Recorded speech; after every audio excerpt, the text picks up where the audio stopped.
نحمده ونصلي على رسوله الكريم اما بعد اعوذ بالله من الشيطان الرجيم بسم الله الرحمن الرحيم رب اشرح لي صدري ويسر لي امري واحلل عقدة من لساني يفقهوا قولي رب زدني علما رب زدني علما رب زدني علما بسم الله الرحمن الرحيم حضرات گرامی اسی اس نبی دے امتی ہاں، اس نبی نہ پیار کرنے ہاں جس نبی نے ہر پہلو کے اندر اپنی امت کی رہنمائی فرمائی، ہر پہلو کے اندر رہنمائی فرمائی۔ اج انہاں پہلوؤں کے وچوں ایک پہلو کھانا کھانا، ان کے متعلق اللہ کے نبی نے ساری کی رہنمائی فرمائی۔ جس مبارکہ کے اندر جو آیا بیان کرنا وا اپنے ٹائم کے اندر جنہ کو سکیا بیان کرنا کا رب العالمین سانوں جس طرح اسلام کے اندر کھانا کھان کا حکم ہے اس طرح کھانا کھانے کا فرمائے۔ حضرات گرامی، حضرت اسامہ رضی اللہ تعالیٰ عنہ آپ بیان کرتے ہیں کہ نبی پاک صلی اللہ تعالیٰ علیہ وسلم نے ارشاد فرمایا کہ میرے پیارے صحابہ جدو بھی کھانا کھان لگو کھانے کو دیکھا کرو، اگر کھانا زیادہ گرم ہے تو نہ کھایا کرو، ٹھنڈا کر کے کھانا کھایا کرو۔ صحابہ نے عرض کی تھی یا رسول اللہ گرم کھانا کھائیے پھر کی ہوئے گا؟ اللہ کے نبی نے فرمایا اگر گرم گرم کھانا کھاؤ گے زیادہ منہ اور زیادہ حلق جل جائے گی، یعنی کہ نقصان ہوئے گا۔ اور دوسرا نقصان یہ بھی کہ جب تم گرم گرم کھانا کھاؤ گے اس کھانے کو زیادہ لاگ یعنی کہ تھوڑی لگے گی اور میدے کے اندر جب جائے گا تو زیادہ میدے میں بھی نقصان دے گا۔ آج کل ہر گھر کے اندر اکثر سنتے ہو کہ میدا نہیں خراب۔ اللہ کے نبی نے فرمایا ہے اسلام سانوں کی حکم دیتا ہے کہ کھانا کھاؤ تو ٹھنڈا کر کے، گرم گرم کھانا کھاؤ گے تیار بن جائے میدا خراب ہو جائے گا گرم گرم۔ اللہ کے نبی نے ساری ہر پہلو تے رہنمائی فرمائی اور اسلام کے اندر اے اللہ کے نبی نے فرمایا کہ اسامہ رضی اللہ تعالیٰ عنہ راوی آپ بیان کرتے ہیں کہ کھانا کھاؤ تو ٹھنڈا کر کے، گرم گرم کھانا کھاؤ گے پھر زیادہ نقصان ہوئے گا۔ حضرات گرامی، حضور صلی اللہ تعالیٰ علیہ وسلم نے فرمایا اے میرے پیارے صحابہ جدو بھی کھانا کھان لگو کھانا کھان تو پہلے وضو کریا کرو اور کھانا کھان تو بعد پھر وضو کریا کرو۔ اللہ کے نبی نے ارشاد فرمایا اگر تسی اس طرح عمل کرو گے تو زیادہ ساری عمر رزق کم نہیں ہوئے گا۔ ہر گھر کے اندر ہو رہا ہے کہ کھان واسطے کوئی چیز نہیں، یعنی کہ ہر بندہ ایک ٹکر کے پیچھے لگا ہے، کمائی کر رہا ہے کھان واسطے، رزق آئے گا کھاواں گے، اولاد کو کھلاواں گے۔ حضرات گرامی، اسلام تے چلیا جائے تو اللہ کے نبی نے فرمایا کھانا کھان تو پہلے اگر وضو کرو گے کھانا کھان تو بعد وضو کرو گے تیرا رزق کم نہیں ہوئے گا، اللہ رزق سے برکت پا دے گا۔ اور اگر تم بغیر وضو تو کھانا کھاؤ گے تیرے رزق سے برکت بھی ہوئے گی تو برکت کم ہو جائے گی، برکت رزق سے کم ہو جائے گی۔ حضرات گرامی سانوں چاہیے کہ اپنے رزق کے اندر برکت پانے واسطے نبی کے فرمان تے عمل کیتا جائے، اسلام تے چلیا جائے، کھانا کھان تو پہلے وضو کیتا جائے، کھانا کھان تو بعد وضو کیتا جائے۔ عرض کی تھی یا رسول اللہ کھانا کھان تو پہلے جڑا وضو کیتا جاتا ہے یا بعد وضو کیتا جاتا ہے یہ وضو نہیں جڑا نماز ٹائم کیتا جاتا ہے۔ اللہ کے نبی نے فرمایا اے میرے پیارے صحابہ جڑا کھانا کھان دا وضو یہ وضو ہے۔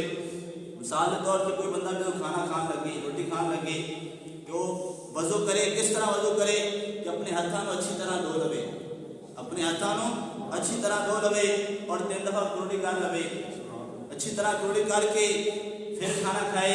یہ کھانا کھان کا وضو ہے، ہاتھوں کو دھونا تے کوڑی کرنا۔ نماز سے وضو کیتا جاتا تھوڑا سا لمبا ہے، مثال کے طور پہ ہاتھ دھوتے جاتے پیر دھوتے جاتے منہ بھی ساڈا مسا لمبا وضو کیتا جاتا ہے، لیکن کھانا کھان کا جڑا وضو ہے وہ دھوئے اچھی طرح ہاتھ دھو تے کوڑی کر لو، یہ زیادہ کھانا کھان کا وضو ہو گیا۔ اور کھانا کھان کے بعد پھر وضو اسی طرح ہی کرنا ہے، اپنے ہاتھوں کو اچھی طرح دھو لینا ہے اور کوڑی کر لینی۔ یہ کھانا کھان کا بعد والا وضو ہے، زیادہ ایک منٹ لگے گا لیکن برکت دیکھو کہ اللہ رزق سے برکت پا دیتا ہے۔ اور حضرات گرامی سانوں چاہیے نبی دے فرمان تو عمل کرتے ہیں، سانوں اللہ مفلسی اور تنگستی تو بچائے۔ اور حضرات گرامی حضور صلی اللہ تعالیٰ علیہ وسلم نے ہر لمحے ہر پہلو کے اندر ساری رہنمائی فرمائی۔ مثال کے طور پہ ہر آدمی کی فطرت چینج ہوتی، کسی نے کوئی کھانا پسند نہیں ہوتا، کسی نے وہ کھانا پسند ہوتا ہے۔ مثال کے طور پہ میں اپنی گل کرا، میں ہر کھانا کھا لینا لیکن کریلے جڑے میں کھانا مشکل ہوتے، ہر بندے کی فطرت چینج ہوتی، کوئی کسی کو کوئی چیز پسند نہیں، کسی کو کوئی چیز پسند نہیں، لیکن ہر بندے کی فطرت چینج ہوتی۔ اللہ کے نبی نے فرمایا فرمایا کہ ہر ایمان والا جدو کھانا کھان لگے اگر انہوں کھانا پسند نہ آئے تو اس کھانے کے اندر عیب نہ کٹے. مثال طور پہ پہلے کے لیے اچھی خوراک ہے بندے کے فائدے واسطے ہے لیکن میری فطرت میں کوئی نہیں کھاتے جاتے. ہر بندے کی چینج فطرت ہوتی ہے لیکن اللہ کے نبی نے فرمایا اگر تینوں کھانا ناپسند ہے پھر ان کے اندر عیب نہ کٹ. مثال کے طور پہ پہلے بڑی اچھی خوراک ہے جسم واسطے بھی صحیح ہے میدے واسطے بھی صحیح ہے لیکن ان کے اندر عیب نہ کٹے کہ فلانا نقصان ہے فلانا نقصان ہے عیب کرنا شروع ہو جانا. اللہ کے نبی نے منع فرمایا کہ ان کے اندر عیب نہ کٹو. اگر نہیں پسند ہے تو انہوں نہ کھاؤ. رولا نہ پاؤ کہ اندر عیب نہیں بلکہ اگر تمہیں پسند ہے تو خوشی نہ کھا لو. نہیں پسند ہے تو نہ کھاؤ. ان کے بدلے کوئی اور چیز کھا لو. یہ نہیں کہ زبردستی بھی وہ کھانا ہے وہ اسلام اجازت نہیں دیتا. اللہ رب العالمین کے پیارے محبوب نے ہر پہلو کے اندر ساری رہنمائی فرمایا کہ اگر کھانے کے اندر کوئی عیب ہوئے تو انہوں تیرا دل نہیں کہتا کھان واسطے انہوں نہ کھا بلکہ انہیں بدلے کی اور چیز کھا لا. اور اس جڑے عیب ہے انہوں عیب نہ بیان نہ کر لوگوں کے سامنے ظاہر نہ کر. اور حضور صلی اللہ تعالیٰ علیہ وسلم نے فرمایا اے میرے پیارے صحابہ جدو بھی کھانا کھان لگو جدو آدمی کھانا کھانا سے بہندا ہے اللہ کے نبی نے فرمایا ان کے نال شیطان بھی بیٹھتا ہے. اور جدو ایمان والا کھانا کھان تو پہلو بسم اللہ الرحمن الرحیم پڑھتا ہے اللہ کا ذکر کرتا ہے تو شیطان ان تو دور چلا جاتا ہے. اور اگر وہ ایمان والا جدو کھانا کھان لگ گیا بسم اللہ نہیں پڑھے گا تو شیطان ان کے بیٹھ کے کھائے گا. جدو شیطان بیٹھ کے کھائے گا تیری کھانے کے اندر برکت ختم ہو جائے گی. کھانے کے اندر برکت ختم ہو جائے گی. اس لیے اللہ کے نبی نے فرمایا کہ جدو بھی کھانا کھان لگو تو بسم اللہ الرحمن الرحیم پڑھ کے کھایا کرو تاکہ شیطان تیرے کھانے سے شامل نہ ہوئے. جدو شیطان کھانے سے شامل ہوئے گا تو انسان کے ذہن بھی خراب ہوئے گا. بس اسے آن کے برے شیطانی حملے ہون گے. شیطان تو بچن واسطے جدو بھی کھانا کھاؤ تو بسم اللہ الرحمن الرحیم پڑھ کے کھاؤ.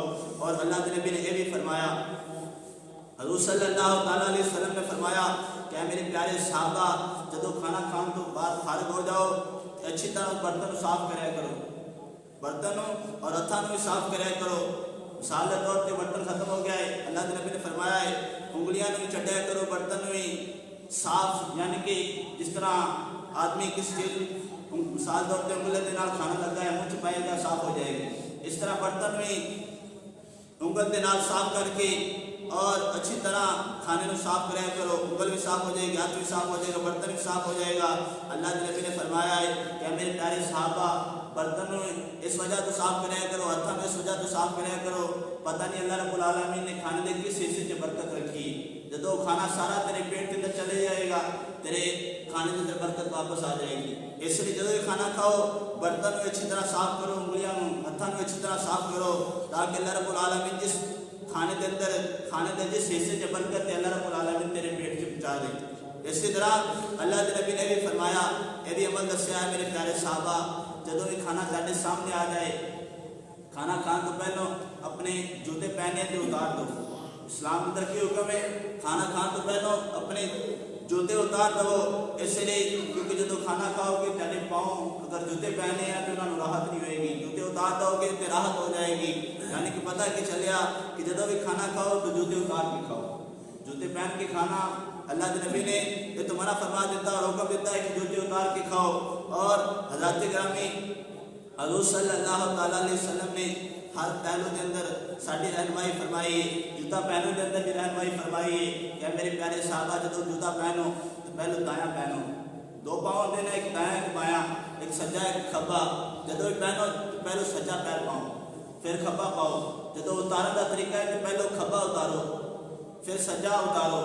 اور اللہ کے نبی نے بھی فرمایا حضرت ابو ہریرہ رضی اللہ تعالیٰ عنہ راوی ہے حضور صلی اللہ تعالیٰ علیہ وسلم نے فرمایا میرے پیارے صحابہ جدو بھی تسی چلنا ہے تو دو جوتے پہن کے چلنا ہے. ایک جوتا پہن کے نہیں چلنا. ایک جوتا پہن کے نہیں چلنا. جدو بھی پہننے ہیں دونوں جوتے اگر ایک جوتا ہے تو پھر دوسرا بھی اتار دو. دونوں اتار کے چلو یا دونوں پہن کے چلو. ایک جوتا پہنا تو اللہ کے نبی نے منع فرمایا ایک بندہ پا کے دوسرا نہ پائے تو لگا پھرے. اس طرح شیطانی عمل ہے. اللہ کے نبی نے منع فرمایا کہ پہنو گے اگر ایک جوتا پہن کے چلو گے تیرے پیر میں نقصان ہوئے گا. اور مثال طور پہ جوتی ایک بندہ پائے دوسری نہ پائے لیکن پیر ایک نیچے ہوتا ہے ایک تھلے ہوتا ہے بیلنس نہیں ہوتا. اس لیے اللہ کے نبی نے حضور صلی اللہ تعالیٰ علیہ وسلم نے ہماری ہر پہلو سے مدد فرمائی رہنمائی فرمائی. اور حضور صلی اللہ تعالیٰ علیہ وسلم کا دین سارے واسطے ایسا ہے کہ رہنمائی کا ذریعہ ہے. اگر اسلام تے چلیں گے دین تے چلیں گے نبی تے فرمان سے چلنا کہ دنیا کا ہی فائدہ ہے آخرت کا ہی فائدہ ہے کھانے کا بھی سب اللہ دے نبی نے طریقہ دس دیتا اگر اس طریقے کے مطابق کھاواں گے اللہ رزق سے برکتاں پائے گا صحت میں بھی تندرستی دے گا آدمی جہاں گھر گھر بیمار ہوتا ہے کھانے کی وجہ بیمار ہوتا ہے سب تو بڑا مسئلہ ہے کھانا اگر کھانا آدمی صحیح طریقے نہ کھائے بد پریسی نہ کرے اچھے طریقے نہ کھائے بیماریوں میں بہت کم چانسز بیمار ہوئے گا اور پھر بھی اللہ رب العالمین کی طرف کوئی آزمائش آئے بیماری آ جاتی ہے لیکن وہ بیماری سے ڈرنا نہیں چاہیے اللہ رب العالمین سانوں حضور صلی اللہ تعالیٰ علیہ وسلم کے فرمان پڑھتے ہیں زندگی گزارنے کی توفیق عطا فرمائے شاعر نے حضور صلی اللہ تعالیٰ علیہ وسلم کے عاشقہ محبت کرنے والے کے بارے نصیحہ یا رب محمد میری تقدیر بنا دے صحرائے مدینہ مجھے آنکھوں سے دکھا دے ایمان پر دے موت مدینے کی گلی میں ایمان پر دے خاتمہ ایمان تے لیکن جو مرا مدینے کی گلی ہے ایمان پر دے موت مدینے کی گلی میں مدفن میرا محبوب کے قدموں میں بنا دے اللہ رب العالمین سانو حضور نال پکی سچ محبت عطا فرمائے آمین بجاہ نبی کریم السلام